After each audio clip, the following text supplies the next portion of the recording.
ঝাল করে বেগুন দিয়ে শুটকি দিয়ে রান্না করলাম। দেখো আমার কাছে তরকারিটা খুবই ভালো লাগে। আসসালামু আলাইকুম, সবাই কেমন আছো? আমিও খুব ভালো আছি। আজকে দেখো শুটকি দিয়ে বেগুন দিয়ে রান্না করে খেতে খুব মন চাইল। আমার কাছে আবার শুটকির তরকারিটা খুবই ভালো লাগে।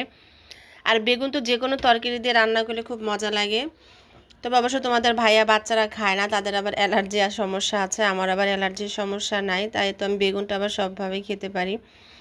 দেখো তরকারি চুলার মধ্যে বসিয়ে দিয়ে রসুন ছিলে নিচ্ছি। এক হাতের রান্না এক হাতের কাজ তো এরকমই, কি বলো তোমরা। এখানে যে বেগুনগুলি খুব সুন্দর করে ধুয়ে নিলাম। দেখো বেগুন থেকে কত ময়লা পানি বের হচ্ছে, অথচ বোঝাই যায় না যে বেগুনের বাহিরে এত ময়লা থাকে। খুব সুন্দর করে বেগুনটা আমি ধুয়ে নিলাম, ছোট ছোট করে কেটে নিয়েছি। এরপর ওদিকে আবার শুটকিটা একটু ভেজে নিয়েছি, ভাজার পরে তারপরে ধুয়ে নিব। এই যে দেখো ভেজে নিয়েছি, নেওয়ার পরে ধুয়ে নিলাম। এদিকে যে পেঁয়াজটা একটু ভাজা ভাজা, রসুনটা ভাজা ভাজা করে একটু যখন দেখবো লাল লাল হয়ে এসেছে, তখন আমি এর মধ্যে যে শুটকিগুলি দিয়ে দিলাম, দিয়ে একটু নাড়বো চাড়বো। খুন্তিটা আজকে বাঁকা হয়ে গেছে, তোমরা আবার কিছু মনে করো না, একদম পাতলা খুন্তি। বুঝতে পারি না, আমি খিচুড়ি নাড়া দিতে গিয়েছি আর দেখি বাঁকা হয়ে গেছে। সব কিছুই 2 নাম্বার, 1 নাম্বার কিছুই না। এই যে দেখো শুটকির তরকারির কালারটা কি সুন্দর এসেছে, খেতে যা দারুণ হয়েছে, খুব মজা হয়েছে। আরও তো বেগুন দিয়ে শুটকি, শুটকিটা কিন্তু সাধারণত বেগুন দিয়ে বেশি মজা লাগে। আর বেগুন যদি শুটকির তরকারিতে না দেওয়া হয় তাহলে কিন্তু শুটকির তরকারি মজাই হয় না, কি বলো তোমরা। আমার কাছে কিন্তু তরকারিটা খেতে খুবই ভালো লেগেছে। দেখো আর আমি অনেক ঝাল দিয়েছি, তোমরা তো জানো আমি ঝালটা খুব পছন্দ করি। তোমাদের ভাইয়া আবার এই তরকারি, তোমাদের ভাইয়া যেহেতু নাই আর সে থাকলেও এই তরকারি কখনো খেত না, সে তো একদমই ঝাল খায় না। মনে হয় যারা বাইরের দেশে থাকে তারা একদমই ঝাল খেতে পারে না।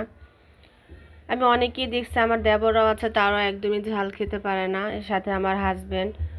তারা দেশে আসলে তাদের জন্য আলাদা তরকারি রান্না করতে হয়, আর দেখা যায় যে আমরা একটু ঝাল বেশি খাই, আমাদের জন্য আলাদা তরকারি রান্না করতে হয়। দেখো তরকারিটা কিন্তু হয়ে গেছে, কালারটা কি সুন্দর এসেছে।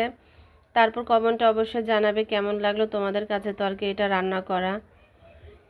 এদিকে যে দেখো অন্য আবার কি রান্না করব সেটা ভাবতেছি, বাচ্চারা তার এই তরকারি খাবেই না। আজকে মাংস তরকারিও রান্না করলাম না, তবে এক বাচ্চা বলতেছে আম্মু ডিম ভাজা দিয়ে ভাত খাবো। তারপর আর কি ডিমটা খুব সুন্দর করে ভেজে নিলাম, বলতেছে খিচুড়ি দিয়ে ডিম ভাজা দিয়ে ভাত খাবে।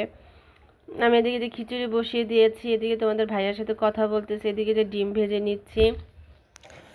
খিচুড়ি দিয়ে ডিম ভাজাটা কিন্তু ভালোই লাগে, কি বলো তোমরা। সাথে যদি আবার একটু আচার হয় তাহলে তো কথাই না, আবার একটু সালাদ যদি হয়। এদিকে আবার যে ডিম তরকারি রান্না করলাম, ঝাল ঝাল করে অল্প ঝাল দিয়েছি যেহেতু বাচ্চারা খাবে।